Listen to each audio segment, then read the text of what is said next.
Bismillahirrahmanirrahim. Assalamualaikum warahmatullahi wabarakatuh. Perkenalkan, nama saya Gilta Aktazia dengan stambuk A1L1 200012. Saya akan menjelaskan materi mengenai dinamika historis dan urgensi wawasan Nusantara sebagai konsepsi dan pandangan kolektif kebangsaan Indonesia dalam konteks pergaulan dunia. Yang pertama, menelusuri konsep dan urgensi wawasan Nusantara. Wawasan Nusantara merupakan wawasan nasional bangsa Indonesia yang biasa disingkat Wasantara. Wawasan nasional adalah cara pandang bangsa terhadap diri dan lingkungan tempat hidup bangsa yang bersangkutan. Cara bangsa memandang diri dan lingkungannya tersebut sangat mempengaruhi keberlangsungan dan keberhasilan bangsa itu menuju tujuannya. Bagi bangsa Indonesia, wawasan Nusantara telah menjadi cara pandang sekaligus konsepsi bangsa dan bernegara. Wawasan Nusantara bisa dibedakan dalam dua pengertian, yakni pengertian etimologis dan pengertian terminologis. Secara etimologi, kata wawasan Nusantara berasal dari dua kata, yaitu wawasan dan Nusantara. Wawasan dari kata wawas dan 74 artinya pandangan. Sementara kata Nusantara merupakan gabungan kata Nusa yang artinya pulau dan antara. Kata Nusa dalam bahasa Sangsekerta berarti pulau atau kepulauan. Berdasarkan pengertian secara terminologis, wawasan Nusantara merupakan pandangan bangsa Indonesia terhadap lingkungan tempat berada, termaksud diri bangsa Indonesia itu sendiri, untuk membangun semangat kebangsaan dan cinta tanah air. Meskipun tampak bahwa wilayah Indonesia itu terdiri dari banyak pulau dengan lautan yang luas, kita memandang wilayah Indonesia ini tetap merupakan satu kesatuan sebagai suatu wilayah. Meskipun juga tampak bahwa bangsa Indonesia itu terdiri dari beragam suku dengan latar belakang yang berbeda, kita juga memandang bahwa Indonesia itu tetap merupakan satu kesatuan sebagai satu bangsa. Kemudian menggali sumber historis, sosiologis, dan politik tentang wawasan Nusantara. Yang pertama ada latar belakang historis wawasan Nusantara.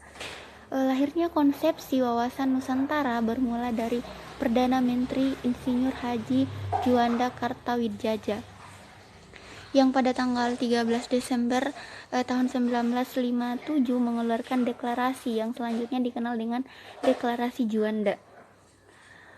Si pokok deklarasi ini adalah bahwa lebar laut teritorial Indonesia 12 mil yang dihitung dari garis yang menghubungkan pulau terluar Indonesia dengan garis teritorial yang baru ini di wilayah Indonesia menjadi satu kesatuan wilayah. Laut di antara pulau bukan lagi sebagai pemisah karena tidak lagi laut bebas tetapi sebagai penghubung pulau sebelum keluar deklarasi Juanda. Yang kedua, latar belakang sosiologis wawasan Nusantara. Berdasarkan sejarah, wawasan Nusantara bermula dari wawasan kewilayahan. Namun, seiring tuntutan dan perkembangan, konsepsi wawasan Nusantara mencakup pandangan akan kesatuan politik, ekonomi, sosial budaya, dan pertahanan keamanan, termaksud persatuan sebagai satu bangsa. Ini berarti lahirnya konsep wawasan Nusantara juga dilatar belakangi oleh kondisi sosiologis masyarakat Indonesia. Berdasarkan pada kondisi sosial budaya masyarakat Indonesia, wawasan Nusantara yang pada awalnya berpandangan akan kesatuan dan keutuhan wilayah diperluas lagi sebagai pandangan akan persatuan bangsa. Bangsa Indonesia tidak ingin lagi terpecah belah dalam banyak bangsa. Untuk mewujudkan persatuan bangsa dibutuhkan penguatan semangat kebangsaan secara terus-menerus. Yang ketiga, latar belakang politis wawasan Nusantara. Secara politis ada kepentingan nasional, bagaimana agar wilayah yang utuh dan bangsa yang bersatu ini dapat dikembangkan, dilestarikan dan dipertahankan secara terus-menerus. Wawasan Nusantara yang pada dasarnya adalah pandangan geopolitik bangsa Indonesia. Geopolitik berasal dari bahasa Yunani, yaitu geo dan politik. Geo berarti bumi dan politik atau politia berarti kesatuan masyarakat yang berdiri sendiri atau negara, dan teia yang berarti urusan. Sementara dalam bahasa Inggris, politik adalah suatu rangkaian asas atau prinsip, keadaan, cara, dan alat yang digunakan untuk mencapai tujuan cita-cita tertentu.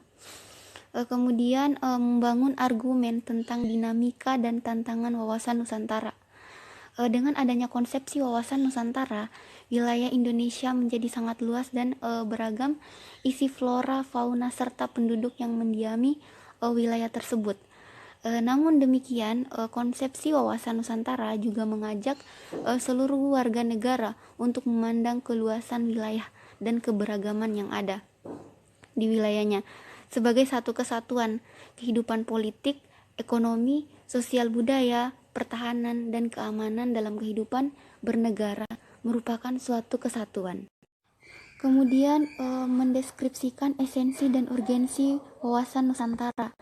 Sebagaimana telah dikemukakan sebelumnya bahwa esensi atau hakikat dari wawasan Nusantara adalah kesatuan wilayah dan persatuan bangsa Indonesia. Konsep wawasan Nusantara menciptakan pandangan bahwa Indonesia sebagai satu kesatuan wilayah yang merupakan satu kesatuan politik, sosial, budaya, ekonomi, serta pertahanan dan keamanan, atau dengan kata lain, perwujudan wawasan Nusantara sebagai satu kesatuan politik, sosial, budaya, ekonomi, dan pertahanan serta keamanan memiliki pandangan yang sedemikian penting sebagai landasan visional bangsa Indonesia, terutama dalam melaksanakan pembangunan. Baik, itulah materi yang dapat saya bawakan. Lebih dan kurangnya mohon dimaafkan. Wassalamualaikum warahmatullahi wabarakatuh.